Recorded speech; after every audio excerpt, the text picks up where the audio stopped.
Še ni toplo? Ja, peta. Le eno od številnih društev, ki se bodo danes predstavile tukaj na odru in tudi, ki se seveda predstavljajo na stojnicah, lahko se sprehodite med temi stojnicami, ki predstavljajo izolske ulice, ulice Starega mesta in širše in tudi številna društva, ki delujejo v našem mestu. Sedaj pa je na vrsti predsednica Krajevne skupnosti Staro mesto, ki je kriva, da je vse skupaj tukaj nastalo, ki je bila pobudnica tega, eno od pobudnic, gospodična Carmen Bočar. Dobbiamo prendere lì, ecco il microfono è qua, mikrofon.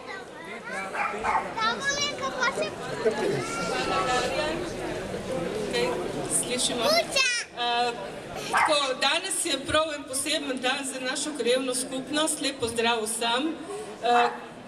Ob tem priložnosti, tako da ne bi, ker je to tako pomembno, sem si tudi par stvari zapisala, tako da ne bi zameriti, če bom tole prebrala. Najprej vas lepo pozdravljam. Pričakujemo tudi župana občine Izola, ki je obljubil, da nas pride pozdraviti. Zdaj je še v Kortah, ker imajo eno prireditev kolesarji.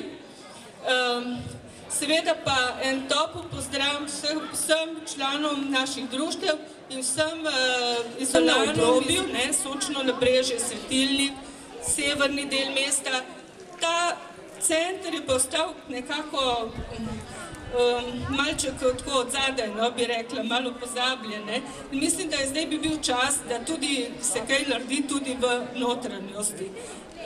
Seveda, današnji čas zaradi slabega stanja finančnega, o čemer poslušamo vsak dan, ni naklonjen investicijam v obnovo mestne infrastrukture, sem pa prepričana, da je mogoče s vztrajnostjo in pravimi rešitvami tudi danes marsikaj narediti, se marsičesa lotiti. V krajevni skupnosti želimo v prihodnje z različnimi aktivnosti podpirati krajane v prizadevanjih za kakovostno življenje v mestu. Prepričani smo, da si ga lahko zagotovimo le prebivalci mesta sami, svojim vsakdanjim delovanjem. Prijazno življenje v mestu si lahko omogočimo, kot sem že rekla, z medsebojno pomočjo, z ohranjanjem živih socialnih stikov, skrbjo za okolje, za čisto okolje, ki vključuje tudi zmanjševanje izpustov zrak, recimo z bolj okolju prijaznim ogrevanjem, manj avtomobili v mestnem centru, s doslednim ločevanjem odpadkov. Tukaj imamo tudi komunalo, našo komunalo, kjer vam bodo radi postregli z kakršnikoli informacijo o tem.